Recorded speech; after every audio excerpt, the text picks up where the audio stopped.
Bonjour, j'ai choisi aujourd'hui de vous parler d'un phénomène de société absolument considérable et qui s'appelle Internet. Et vous dire que Internet a été inventé par le Technion, l'université technologique de Haïfa, que je connais bien parce que j'ai excusé mon manque de modestie, mais parce qu'il se fait que je suis administrateur du Technion, donc je fréquente cette université assidûment. Alors, les chercheurs du Technion se sont posé une question dans les années 70.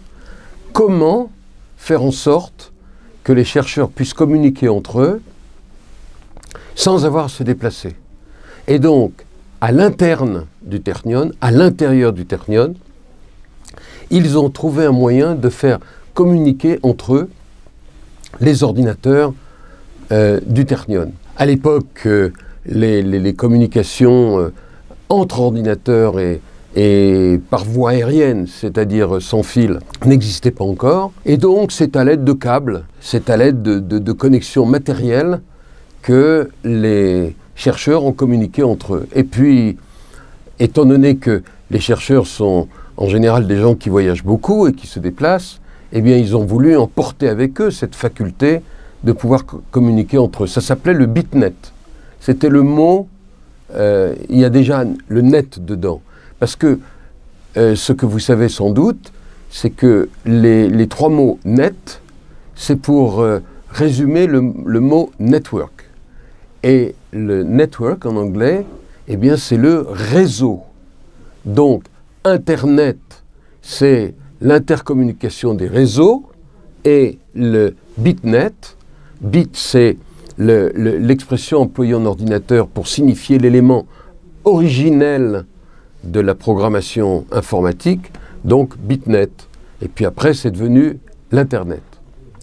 Alors, vous savez bien ce que c'est que l'Internet, puisque pour m'écouter, et vous avez bien raison, pour m'écouter, encore faut-il que vous ayez l'Internet pour pouvoir vous brancher sur ToraBox, sur le site de ToraBox, et puis ensuite choisir votre orateur préféré. Donc Internet, c'est une magie.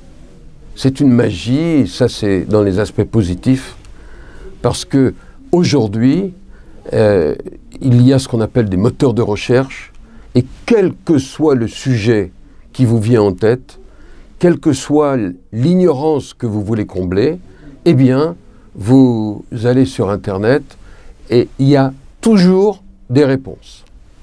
Que ce soit des réponses par Wikipédia ou que ce soit des réponses qui sont fournies par Google ou par d'autres, mais il y a une réponse. Alors, vous ne savez pas où se trouve un pays, vous ne connaissez pas le nom du dirigeant d'un pays, vous ne savez pas combien il y a de victimes du coronavirus en France, eh bien, quelle que soit votre question, vous avez une réponse. C'est une fascination. Et puis de l'autre côté, comme les meilleures choses ont leurs défauts, de l'autre côté, Internet véhicule deux problèmes majeurs. Le premier problème, c'est que c'est un incroyable consommateur de temps. Et vous savez peut-être, moi je n'appartiens à aucun réseau social, je ne me suis inscrit sur aucun réseau social parce que j'ai vu des gens devenir littéralement les esclaves de leur ordinateur. Donc, la consommation de temps.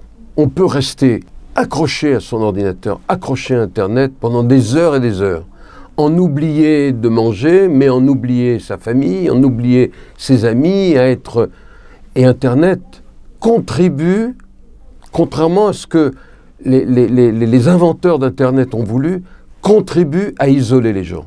Ne croyez pas que parce que vous êtes sur Facebook et que vous mettez sur Facebook vos photos de vacances et donc que la famille ou peut-être d'autres le verront, mais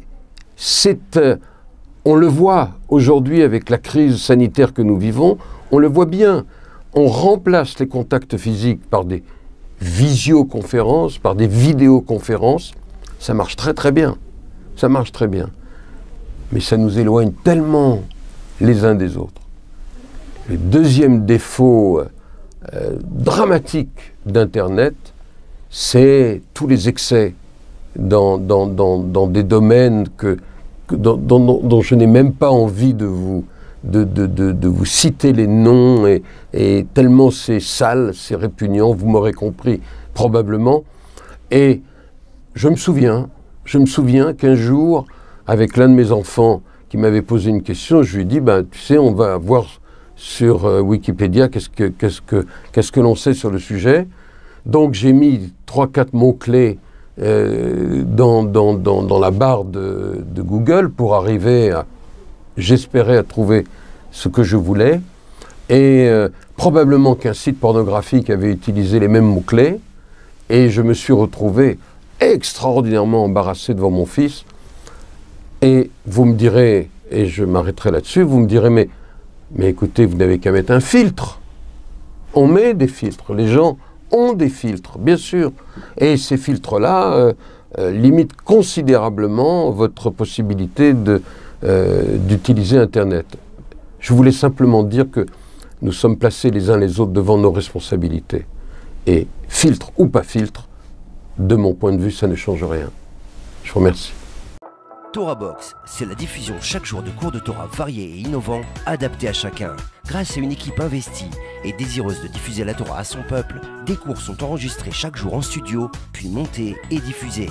Avec des rabbinim de haut niveau, sur tous les sujets de la vie juive, paracha, pensée juive, halakha, couple, éducation, émouna, histoire juive.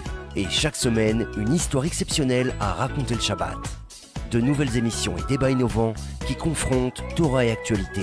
Des concepts de vidéos qui expliquent la halakha de manière ludique, divertissante et accessible. Et des programmes de Torah pour nos enfants. TorahBox, c'est du judaïsme sur mesure pour vous.